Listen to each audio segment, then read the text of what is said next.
In this next series of videos, we're going to look at sampling.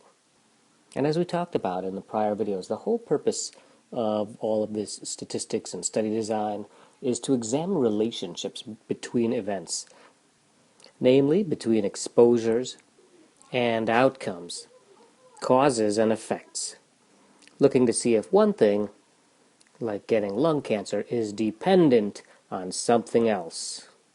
So the group of people that we are interested in seeing if this relationship exists in that group is the population. So this group of people often is quite large. It might be the entire population of the world or the entire population of the United States or some other country. And it may be impractical or impossible to look for this relationship in this gigantic group. So what do? We take a sample. We take a small portion of this group.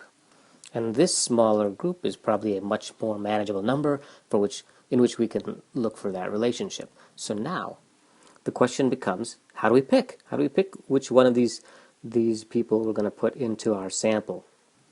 Well, our goal is that this sample looks like the population. Therefore, if we see this relationship here in the sample, we can say, that relationship probably still applies in the entire population as well. So we want this sample to look like this population in all the important factors, and what we call that is representativeness. So let's say that we have a population which is 50% men and 50% women. So that's our population. And then we take a sample, and then we get one conceivably that is 75% men and 25% women. Now, this sample does not represent the population. Look, there's way more men in here than there are in the population. There's way too few women. So this would obviously skew any data that we have in favor of the men, whereas in reality that might not be the case. So how can we guarantee that we get a representative sample?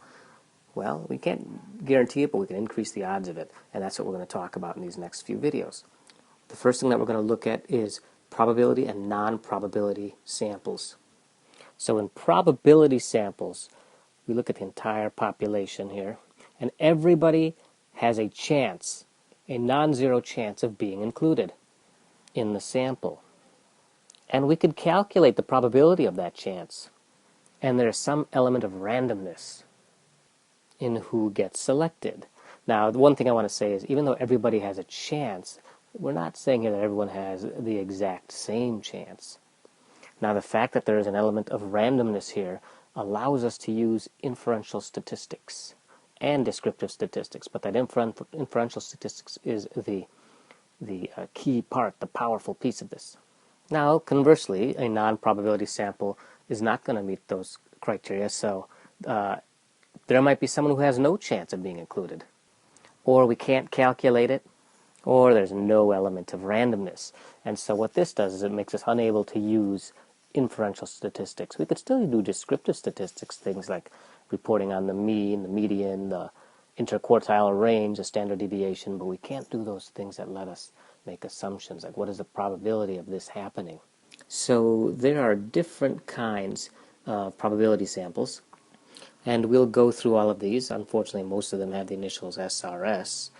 And there are also different kinds of non-probability samples. We will be focusing mainly on the random samples.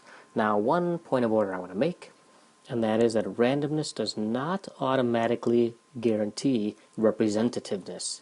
And I'll give you two examples. Let's say we had a population of 500 men and 500 women, and we took a sample of 10. Now it's conceivable, if we took a random sample, we randomly picked from within this population, that we would get 7 men and 3 women. It's also possible you might get 1 man and 9 women. And while these were randomly chosen, this does not represent this 50-50 mix. This one doesn't, and this one doesn't. So again, randomness does not guarantee representativeness.